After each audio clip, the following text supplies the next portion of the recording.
수차례의 거친 연기 끝에 마침내 007 노타임 투 다이가 개봉했습니다. 다니엘 크레이그가 제임스 본드로 출연하는 마지막 007 영화로 화제를 몰고 있는데요. 다니엘 크레이그는 캐스팅 당시 우락부락한 체구나 금발머리 등이 기존의 본드 이미지와는 맞지 않는다는 이유로 논란이 일었지만 첫 작품 카지노 로얄이 흥행과 작품성 모두에서 성공적인 결과를 내고 샘 레이미 감독이 메가폰을 잡은 스카이폴 역시 탁월한 작품으로 관객들의 내리에 남아 논란을 잠재우고 007로서 확실하게 자리매김했습니다.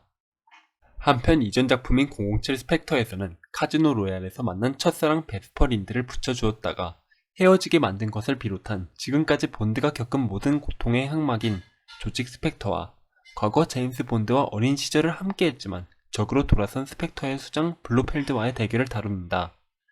블로펠드는 자기 아버지가 본드의 후견인을 자처하면서 아버지가 본드만 이뻐한다고 믿었고 이는 심한 애정결핍과 열등감을 가져왔습니다. 그 결과 본드를 자기를 밀쳐내고 둥지를 차지하려는 뻐꾸기처럼 생각하고 앙심을 품다가 아버지를 살해하고 테러 조직 스펙터의 수장이 되고 마는데요. 이 모든 게 본드에 대한 집착 하나로 쌓은 것이라고 생각하면 거의 삐뚤어진 애정이 아닐까 싶습니다. 하지만 결국 블로펠드를 체포하는 데 성공하고 본드는 그 과정에서 스펙터를 이탈한 조직원의 딸 매들린을 죽을 위기에서 구해내면서 첫사랑 베스퍼를 잃었던 상처를 회복하게 됩니다. 하지만 스펙터의 잔당들도 아직 남아있었고 또 다른 적들 역시 도사리고 있었는데요. 여기서부터는 노타임 투 다이의 스포일러가 일부 포함된 리뷰가 시작되니 시청에 주의 바랍니다.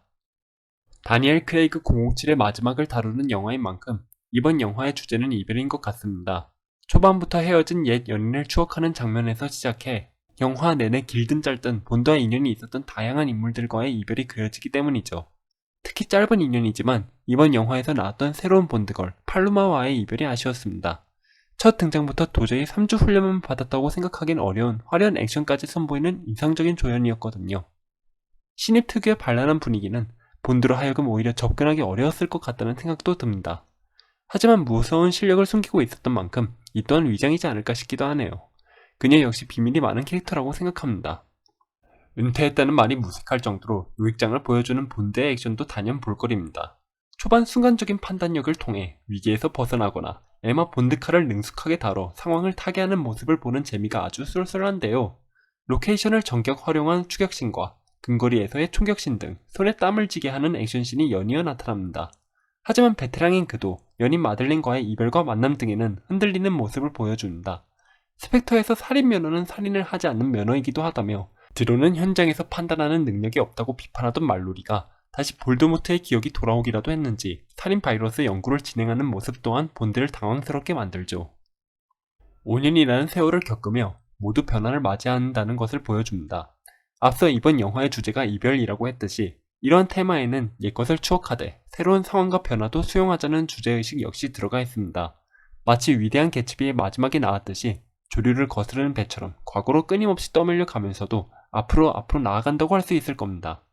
스카이폴과 스펙터에서는 구시대적인 요원의 가치가 여전하다는 것을 증명하고자 했다면 이번 노타임 투 다이에서는 시대착오적 사상을 경계하고 쿨하게 헤어지기 위한 마지막 추억 이야기를 담고 있습니다. 이전 블랙 위도우에서도 느꼈던 것이지만 최근의 첩보 장르 영화는 이러한 시대착오적 사상을 경계한다는 생각이 듭니다. 하지만 이러한 흐름과 달리 매우 시대착오적인 모습을 보이는 인물이 있는데 바로 이번 영화의 메인 빌런 사핀입니다. 전작 악당의 오마주라고는 해도 2차 세계대전의 잔재가 남아있는 일본과 러시아의 분쟁 지역에 일본식 정원을 가꾸거나 유카타를 입는 등 난해한 설정을 가져오거든요. 감독이 일본계 미국인이란 것도 한몫하겠지만 개인적으로 미국에서 게임이나 영화 관련 산업에 종사하는 사람들은 다 와페니즈 좋아하는 거 아닐까 하는 생각이 들기도 합니다. 중간에 도계자가 나오는 장면은 그중 단연 압권이죠. 사실 스파르타식 도계자였다고는 해도 말입니다. 하지만 그래도 실드를 쳐보자면 이는 사핀의 취향을 깨뚫어본 본드의 작준이라는 생각도 해봅니다. 본드가 사핀을 소인배라고 지적하는 장면이 있는데 개인적으로 이게 영화 악당의 가장 큰 개연성이라고 생각합니다. 그냥 잘 먹고 잘 살 수 있는 사람들이 자꾸 나쁜 짓 일삼고 세계 정복 같은 뜬구름 잡는 소리나 하는 건 대체로 자기가 세상에 화가 나 있기 때문이겠죠. 여기서부터는 다소 개인적인 의견이지만 사핀의 내면에는 스펙터에 의해 가족을 잃은 분노와 복수심과 더불어 아무것도 하지 못한 데에서 생긴 자존심의 스크래치나 굴욕감이 공존하고 있다고 봅니다. 누군가 너는 틀리지 않고 약하지도 않고 저들이 나쁜 거라고 말해줬음 하는 사과받고 싶은 욕망이 있는 거죠.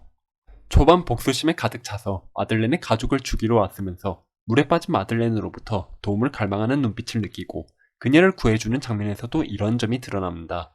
내면의 분노를 해소하고 싶으면서 자기가 무력하지 않고 쓸모가 있는 인간이며 다른 누군가의 둥지가 될 수 있는 인간임을 증명하고 싶은 욕구가 공존하고 있는 것이죠.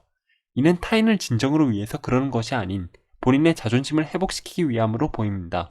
마틸드에게 자신의 정원을 보여주면서 너의 집이 델터이니 곧 좋아하게 될 거라고 가스라이팅을 시도하지만 마틸드가 계속 싫다고 하니까 결국 못 버티고 놔주는 데서도 그의 소인배다운 좁은 아량이 드러납니다.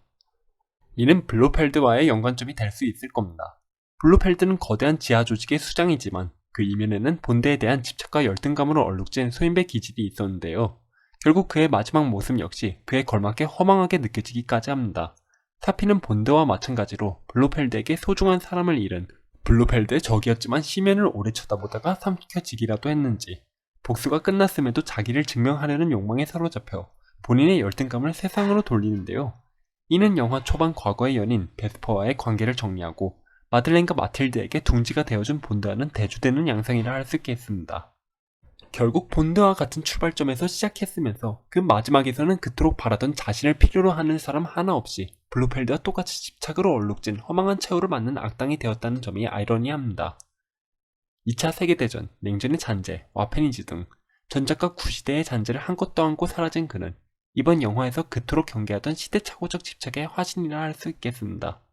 하지만 어디까지나 그를 비판이나 근절의 대상으로 그려내기 때문에 관객이 그에게서 매력을 느끼는 것조차 우려한 것이 아닐까 싶을 정도로 무미 건조한 사핀의 존재감은 아쉽게 느껴지기도 하네요. 마지막에는 CJ 감성이다 심파다 하는 의견도 많이 나오기는 하지만 저는 영화를 전반적으로 괜찮게 봤습니다. 제임스 본드의 캐릭터성이 영화에서 상당한 부분을 차지하는 만큼 그의 변화에 적잖은 실망을 한 올드팬들도 되고 있다는 것 역시 사실이지만 영화 자체에 커다란 구멍은 없다고 생각하고 이러니 저러니 해도 본드 형은 여전히 너무 멋있었고 마지막에 다른 사람들을 지키기 위해 결단을 내리는 모습에서도 나름대로 비장한 인상을 받았거든요. 수많은 세대에 걸쳐온 007이지만 제 세대의 007은 다니엘 크레이그였고 그와 함께 이 영화를 즐길 수 있어서 감사하다는 생각이 들었습니다. 그럼 이쯤에서 영상 마무리하며 다음 영상에서 뵙겠습니다.